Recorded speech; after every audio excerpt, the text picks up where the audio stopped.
Allez, voilà, le retour de la pause, le dernier sujet. Maintenant, on va parler de ces 15 militants de la dynamique Podro qui ont recouvré leur liberté. Ils sont donc 15 appartenant tous à la dynamique Monseigneur Podro. Ils ont recouvré leur liberté après 4 mois d'emprisonnement lors des contestations post-électorales suite à la présidentielle du 22 février. Ceux-ci manifestaient pour réclamer la victoire du candidat Agbeome Kodjo. Ils ont été jugés et condamnés. Et ils sont désormais en liberté. C'est une bonne nouvelle, là, Jérôme Soussou. Oui, après avoir purgé leur peine. Oui, 4 mois. 4 mois. Oui. C'est vraiment triste. C'est triste pour que le principal acteur, Agbeome Kodjo, est là, son soutien, Monseigneur Podro, est là, que ces jeunes qui se retrouvaient au mauvais endroit, au mauvais moment, lors de ces contestations, c'est vrai qu'ils n'étaient pas allés dans les rues pour dire quoi que ce soit. On les a pris comme ça, et on les a jetés en prison pendant 4 mois. Ils ont laissé derrière leur famille et toutes les conséquences qu'ils avaient, enfin, en tout cas, connues. C'est triste, c'est vraiment triste. Et ils en ont encore, hein. Il y a encore de ces jeunes-là qui croupissent à ce jour dans les prisons, dans les différentes prisons du pays, parce qu'ils avaient manifesté peut-être contre un 3e mandat ou un 4e mandat de M. Faure Gnassingbé. Et puis, bon, peut-être, je ne sais pas, ils sont là et personne ne leur dit rien. Hein, ils continuent de croupir jusqu'à ce jour dans les prisons. Ça fait vraiment triste. Et moi, je le disais que ce n'était même pas le moyen pour vouloir punir ces jeunes-là. Mais malheureusement, personne ne nous écoute quand on fait des analyses appropriées par rapport à ces situations-là. Aujourd'hui, tant mieux, ils sont en liberté avec tout ce qu'ils avaient connu, avec toutes les conséquences afférentes à leur situation. Mais Dieu merci. Bon, tant mieux. Tant mieux, véritablement, que les choses ne se passent pas de cette manière-là. Alors, ce qui, j'allais dire, interroge beaucoup de personnes, c'est que quand il s'agit d'affaires politiques, on a comme l'impression que la justice a la main lourde et elle est très intransigeante sur cela. Non, d'abord, au fait, c'est une très bonne nouvelle, la libération de nos compatriotes. Et je me réjouis pour eux et pour leur famille. Parce que ce n'est pas bien, bon, quand on est en prison, c'est compliqué au niveau de la famille, au niveau, tout est bloqué, et au niveau de ses propres activités, et on ne souhaite pas la prison à son pire ennemi, même à son pire ennemi, il ne faut pas souhaiter la prison. Et moi, je me réjouis de leur libération, et je me réjouis parce que ils peuvent maintenant librement vaquer à leurs occupations et prendre soin de leur famille. Bon, quant à ce qui se passe réellement, si c'est au niveau des actes politiques que la justice... Ça, hein. Bon, je crois que ces 15 compatriotes qui ont été libérés ont été arrêtés lorsque les gendarmes étaient partis pour interpeller Agbeome et que la version officielle, c'est qu'ils se sont interposés ou ils ont fait obstacle aux forces de l'ordre. Ça, c'est... Ils ont fait obstacle aux forces de l'ordre. Ça, ce n'est pas une affaire politique. Donc, ça relève du droit commun. Et je crois que la justice s'est prononcée. Aujourd'hui, ce qui me réjouit, ce qui doit nous réjouir, c'est qu'ils sont en liberté. Et ils sont libres. Et effectivement, bon, au-delà de tout ce que nous pouvons dire comme, faire comme commentaire, c'est que le pays, nous avons un pays que nous devons ensemble préserver. C'est notre patrimoine commun et nous ne devons que nous souhaiter de bonnes choses pour que nous puissions vivre ensemble et construire ensemble ce pays et travailler pour le développement de ce pays. Ce pays a besoin de tous ses fils et de toutes ses filles et il faut que nous puissions résolument penser plutôt surtout au développement de notre pays et à l'épanouissement de notre peuple qu'à autre chose. Vous n'avez pas aussi le sentiment que les responsables de la dynamique ont un peu abandonné ceux-ci? Parce qu'à part quelques conférences de presse où on réclamait leur libération, on n'a pas senti qu'il y a eu un véritable engagement. Non, si on fait un rétrospectif depuis, je crois, l'avènement de la démocratie en 1990, surtout avec les derniers événements lors de, en fait, comment appelle-t-on, souvent le Togo, et jusqu'à la dynamique, tous les mouvements qu'on avait connus. Et lors de ces mouvements, on a toujours arrêté des citoyens, des concitoyens. Et en un premier temps, l'opposition donne l'impression, comme ces militants ou ces jeunes qu'on arrête là, qui sont à leur chevet. Et à un moment donné, on constate que les leaders de l'opposition les abandonnent carrément. Moi, je me rappelle encore que ces jeunes à la prison civile de Lomé faisaient tous les moyens pour être visités par ces opposants-là, mais jamais ils ne le faisaient. Ils ne le faisaient. Et donc, ces jeunes croupissent, ils sont à la prison, ils croupissent, ils subissent toutes les difficultés, toutes les conséquences alors qu'en réalité, ce sont les opposants, ce sont les acteurs politiques qui les ont fait descendre dans la rue. Maintenant, on arrête les gens. Vous ne donnez pas l'impression que, comme si vous vous intéressez à ces jeunes-là, vous les abandonnez et puis demain vous les appelez encore pour d'autres manifestations. C'est ce qui fait qu'aujourd'hui vous allez voir que la manifestation ou les manifestations même n'ont plus d'ampleur parce que la population se sont rendue compte que ce n'est plus ça. Ce n'est plus ça. Et qu'eux ils servent juste de gilet pare-balles. Pour protéger d'autres personnes. Mais c'est malheureux, c'est vraiment malheureux. Je voudrais rebondir sur la question que vous avez posée à l'honorable député par rapport à l'enthousiasme qui anime les juges lorsqu'il s'agit d'affaires politiques.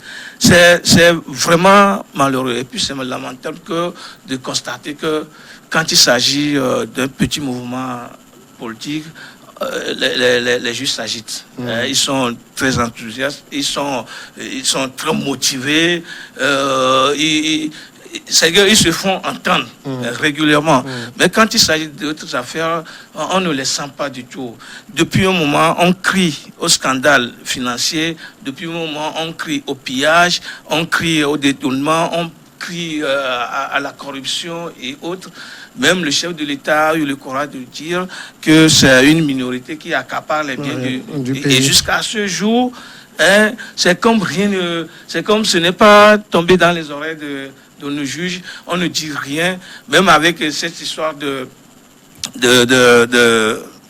Petrogate qui fait bouger le pays à ce moment. On n'entend pas encore les juges se prononcer sur les juges peut-être pas, mais le gouvernement, combien nous dites. Oui, je suis d'accord, mais jusqu'à ce jour, avec ces histoires, ces affaires de 600 millions de la CAN et autres, là, on ne les sent pas du tout. Mais il suffit que le mouvement ou l'association de l'honorable souhaite manifester demain matin, qu'on fait descendre des militaires, des gendarmes, qu'on boucle les lieux et que rapidement, si les manifestations ont réussi à avoir lieu, qu'on mette la main sur quelques deux personnes et puis on les jette en prison. Je crois que si on continue de faire ou de conduire le pays de cette manière-là, ce n'est pas du tout, ce n'est pas du tout bien. On a plus de prisonniers politiques que de prisonniers de droit commun. Ah bon? Actuellement? Oui, à mon avis, c'est-à-dire que par rapport même à la situation. Si je parle de droit commun, je ne parle pas de menu fruité. C'est vrai que ce que vous dites peut être confirmé, parce que moi je me rappelle, j'ai discuté avec un défenseur des droits de l'homme il y a quelques semaines qui me disait que eux ils suivent le taux d'évolution en milieu carcéral. Ils ont constaté que dès les mouvements de 19 août 2017 jusqu'en 2018, la surpopulation carcérale a augmenté parce qu'on a mis beaucoup en prison. Oui, bien sûr. Et dans ce que je disais, je ne parle pas des menus feutrins. Ceux-là qui ont volé peut-être un petit portable quelque part, ceux qui ont volé des poulets qu'on mette en prison aux côtés de ceux qui ont fait des trafics de drogue, etc. Mais je parle même des gros poissons. Des gros poissons qui arrivent à passer entre le filet de petits trous là. C'est pas possible. C'est de ça là qu'il s'agit. C'est de ça qu'il s'agit. Les crimes économiques ne peuvent pas faire quand même avancer, développer le pays. Tout le monde aujourd'hui souhaite que le pays, le Togo là, soit emprunté la voie du Rwanda. Aujourd'hui, comme vous l'avez déjà dit, le Rwanda est classé parmi les grands pays de développement, des grands pays ambitieux. Mais le Togo fait toujours le surplace et depuis là jusqu'à maintenant. Et regardez, depuis 3 mai jusqu'à maintenant, le pays est dans une léthargie totale. On ne voit rien bouger. Vous allez au grand marché, vous allez sentir, vous allez n'importe où. C'est que dans tous les secteurs,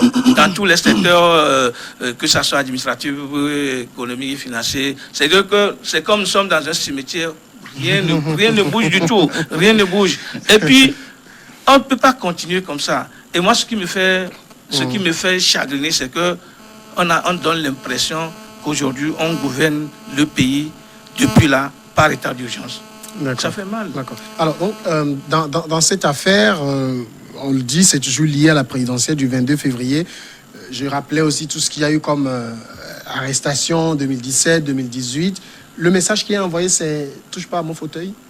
Non, pas du tout. Pas du tout. Au fait, lorsqu'il y a des élections et qu'il y a des règles qui sont claires et qu'on participe à ces élections, il faut quand même, à un moment donné, se conformer à ces règles. Et c'est quand on perd les élections et qu'après, on trompe les gens, on passe par certaines comédies entre guillemets pour peut-être voiler sa carence ou bien sa faiblesse. C'est ce qui amène certaines situations. Donc, je crois que ça a été toujours par rapport à la question de ces jeunes. Personne ne parle de ne touche pas à mon fauteuil, comme vous venez de le dire, mais ça a été clair. Il appartient à ces leaders qui ont participé à ces élections. Quand vous observez bien la situation politique dans ce pays, mais il n'y a pas que M. Agbéomé et le président Faure qui sont affrontés lors de ces élections. Il y a 5 autres. Mais est-ce que vous avez vu dans les 5 autres, je crois les adversaires du président Faure, est-ce qu'ils se sont prononcés pour dire que c'est Agbéomé qui a gagné? C'est parce que... Écoutez ce que je dis. C'est la réalité. C'est la réalité. Que les élections soient transparentes ou pas, ça dépend de ceux qui le disent. Mais les observateurs sur le terrain, la société civile, ceux qui sont neutres, tout ce qui s'est passé au cours de ces élections, les gens le savent. Les gens qui sont vraiment impliqués dans ces élections le savent. J'ai parlé maintenant, par exemple, des 5 autres, à part Agbéomé. Ils le savent. Et je le dis souvent, entre nous, vous parlez de la transparence des élections. La question qui se pose, c'est que, est-ce entre M. Agbeoumi et le président Faure, qui a réellement gagné les élections? C'est la question qui se pose. Et la question, c'est clair et net, et beaucoup de faits le disent. Je me rappelle toujours que sur ces plateaux, même bien avant les élections, des observateurs, des analystes qui passent sur ce plateau le disent, le prédisent déjà. Et les faits le disent. Que ça soit clair, Agbeoumi Kodjo n'a pas gagné les élections au Togo. J'en ai pour preuve. C'est parce que c'est lui qui le dit. J'en viens. Il a gagné, que même des gens du parti au pouvoir le reconnaissent.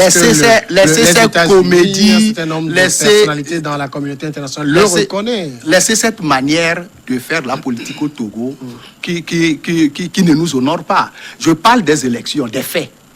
Monsieur Agbeoumi Kodjo est allé aux élections législatives en 2018. Son parti est allé aux élections législatives. Oui. Il a eu 2 députés. Je parle des faits politiques liés aux élections. Et c'est la réalité. Il a eu 2 députés à l'Assemblée nationale, alors que le parti UNIR, qui est le parti de son adversaire, le président Faure, a eu 59 députés. Oui. Mais 6 mois après, mais Agbeoumi n'a pas dénoncé, n'a pas dit que ces élections n'étaient pas transparentes. Bon, il a validé ces élections. Laissez-moi digérer ce que je n'accepte pas. Non, il a eu 2 députés par rapport à un parti politique qui a eu 59 députés. 6 mois après, en juin 2020, on est allé aux élections locales. Le parti de M. Agbeoumi Kodjo a gagné une seule mairie parmi les 117. Et le parti UNIR de Faure Gnassingbé a eu près de 100 mairies. Vous voyez? Donc ça veut dire, écoutez-moi, donc je suis en train, suivez mon regard, je suis en train de vous amener. Et après 6 mois des élections locales, vous croyez que, franchement, en âme et conscience, tous ceux qui sont observateurs de la situation politique du Togo, mais dans tout le monde entier, on peut penser que celui-là, qui a 2 députés, après 6 mois, je vais vous dire, c'est un homme face au peuple. Et il n'a pas gagné. Pourquoi? Ils le savent. Et j'ai donné certains exemples. Si certains leaders politiques se taisent, c'est qu'ils ont vu la réalité. Ils ont touché du doigt la réalité. Ils ont eu des représentants dans les bureaux de vote. Et ils ont les résultats. Et mais par rapport à ceux qui n'ont pas participé, qui n'ont pas été acteurs, et qui parlent, qui écrivent sur les réseaux sociaux, qui parlent par passion, tout ça là, on ne va aboutir à rien. Il faut toucher les réalités. Et ces réalités, c'est les chiffres que je viens de donner. Non, on va pas. Moi, je ne vais pas refaire la genèse de cette élection-là, parce que tout le monde sait ce qui s'était passé. Et ce n'est même pas... Mais qui a gagné?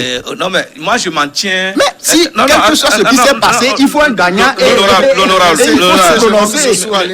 Monsieur Soleil, moi, je m'en tiens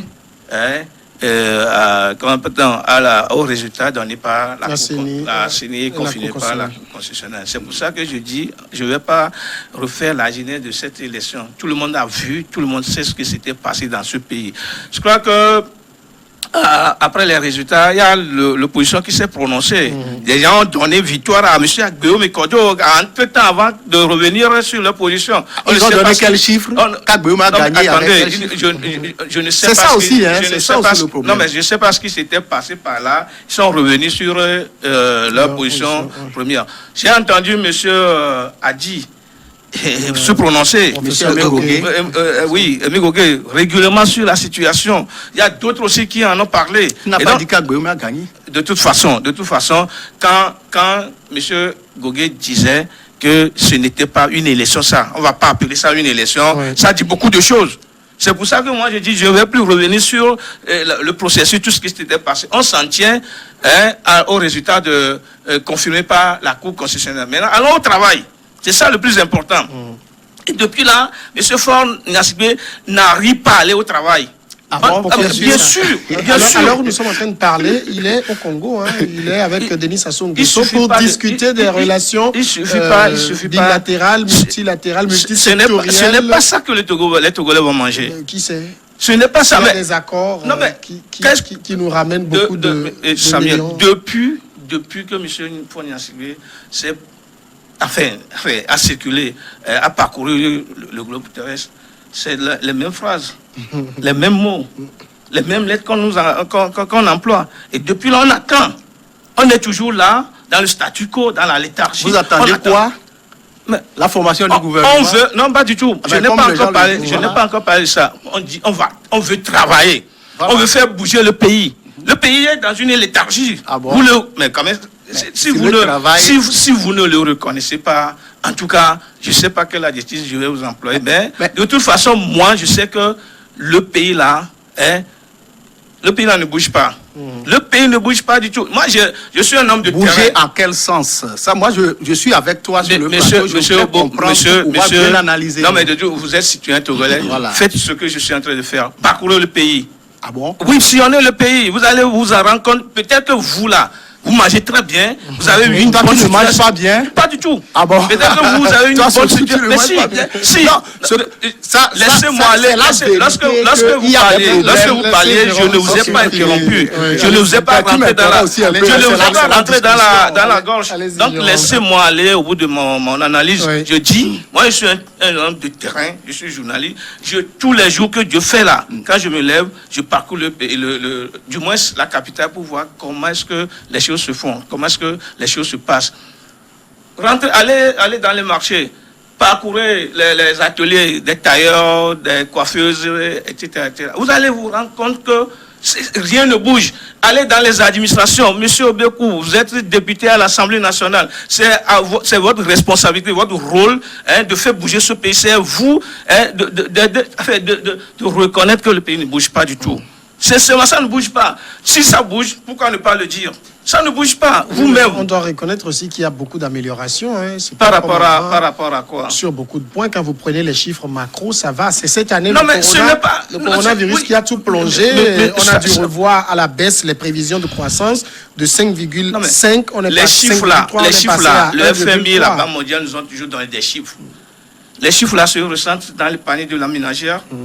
Est-ce que vous êtes sûr que ces chiffres-là qu'on donne régulièrement se retrouvent se sentent dans le panier de la ménagère? Moi, je vais au marché, je vais payer de la tomate, je vais payer du gombo, je vais payer de adémé. Je vais au marché faire des achats régulièrement. Je vais dans les supermarchés pour moi-même m'enquérir de la réalité. Pas ce que les chiffres qu'on donne sur les papiers.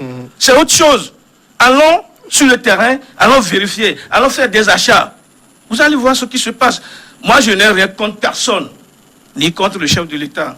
J'aurais souhaité même qu'il travaille, qu'il fait bouger le pays. Ceux les jeunes là qui continuent de jouer de la dame, du ludo, qui jouent au football sans avoir quand même un emploi, véritable emploi, descendre. Qu'on fasse bouger le pays. C'est ça, moi, c'est mon problème. C'est pour ça que je dis que je suis toujours sur le terrain et je vois ce qui se passe. Oui, bien sûr que les élections sont finies. Les élections sont derrière nous. Place maintenant. Et oui, moi je ne veux plus en parler. Analyse Sossou, tu peux m'appeler. Jérôme Sossou, je ne veux plus m'en parler. Moi je ne veux plus en parler. Je suis tellement habitué avec. Tu m'excuses. Donc, maintenant, place au travail. Et nous devons nous mettre au travail, comme il le dit. Et il n'est pas plus homme de terrain que moi. Bon, je crois, mais moi aussi je sillonne le pays, je sais la difficulté qui s'oppose aux Togolais. Et la pauvreté se sent au niveau de la population. Ça, il faut le reconnaître. Et je crois que personne ne peut le nier ici au Togo. Mais quand il s'agit de peindre le pays en noir, dire qu'il n'y a pas de travail, que rien ne bouge, qu'on ne travaille pas, que le pays est en léthargie, tout ça là, c'est ce que je me dis concrètement. Nous devons savoir, et quand on fait cette déclaration, il faut les prouver avec des choses concrètes pour qu'on puisse savoir où attaquer. Lorsqu'on dit que, lui-même il a dit que depuis la prestation de serment du chef de l'État, que les choses ne marchent pas. Mais il a oublié que c'est à ce moment même que le coronavirus sévit vraiment dans tout le monde entier. Mais il y a vraiment... Quand tu circules, tu sillonnes le Togo, les gens ne trouvent vraiment pas à manger. Il le dit, je suis d'accord avec lui. Mais, et pourquoi et comment il faut le faire? Il faut travailler. Mais est-ce que par rapport, si les gens, les problèmes qui s'opposent au Togo, est-ce qu'ailleurs, je ne dis pas qu'il faut comparer pour comparer, non. C'est une situation qui est générale dans tout le monde entier. Quand vous prenez chaque pays du monde entier, il y a toujours de ces problèmes qui se posent. N'oubliez pas, on va donner ces exemples pour dire que, pour pouvoir faire de ces analyses. En France, les gilets jaunes se sont levés pour dire qu'il y a la pauvreté. Quand tu prends les gens, tu entends les gens parler en France, c'est comme s'ils ne mangent rien. Ouais. Et toujours, c'est ces problèmes-là qui se posent à chaque fois au peuple et aux gouvernants. Mais le fait de dire que non, rien ne se fait, on ne travaille pas, on est là, ça aussi, c'est quand même en dehors de la réalité. La réalité, c'est que le problème, un certain nombre de problèmes se posent au pays. La pauvreté est grandissante. Et n'oublions pas aussi, ça, il faut le reconnaître, le gouvernement, le chef de l'État, le gouvernement, ils se battent aussi. Même si les résultats ne sont pas à la hauteur des attentes, ils se battent. Vous voyez chaque fois comment est-ce qu'on organise les femmes, les agriculteurs. Moi, je vous donne un exemple concret. Monsieur Sossou, ça fait 2 semaines que j'étais chez moi, dans le Wawa, pour aller sensibiliser les gens, les producteurs de café cacao. Parce que, entre-temps, pour revaloriser cette filière, et la MIFA, il y a eu un projet de l'UTCC en partenariat avec la MIFA pour aider les agriculteurs de café cacao à planter, parce que la grande difficulté, c'est que les gens n'arrivent pas, ils n'ont pas les moyens pour pouvoir financer le travail les travaux champêtres. Maintenant, pour pallier à ça, il y a un projet qui, en partenariat avec le MIFA, qui est mis en place, où les coopératives qui se forment au niveau des villages et bénéficient de ces projets-là pour pouvoir les aider. C'est un exemple concret. Oui. Donc, je ne dis pas que tout est fait. Mais il y a dire qu'il n'y a rien qui se fait là. Je te donne un exemple concret pour te dire qu'il y a 2 semaines, moi j'étais là. Et mon rôle, comme tu m'as interpellé en tant que député, maintenant, mon rôle, c'est quoi? Parce qu'on a eu l'information comme quoi les gens n'ont pas cette information-là sur le terrain. Et nous avons sillonné. Les gens, certains ont eu ces informations, mais ils ne savent pas comment faire. Donc, on a fait une tournée pour pouvoir les sensibiliser à aller vers cette structure-là, pour pouvoir aller. Et nous envisageons même faire aussi des actions pour les amener. Comment nous pouvons faire. Merci. Voilà. Donc, c'est pour pour conclure que ça ne va pas. Partout, ça ne va pas. Mais il faut pas jeter, il faut pas mettre comment on l'appelle, peindre notre pays tout en noir. Je dis que le prenez comme ça. Non, moi je n'ai pas cette intention. J'ai parlé maintenant avec des chiffres. Je le redis, je le réitère. Je dis que aujourd'hui là, les choses ne bougent pas dans ce pays. Les choses ne bougent pas. Ça, je ne peux pas te dire. Merci Jérôme Sossou. Je ne peux pas te dire que tout se fait, mais il faut le dire avec des exemples concrets. Et à demain.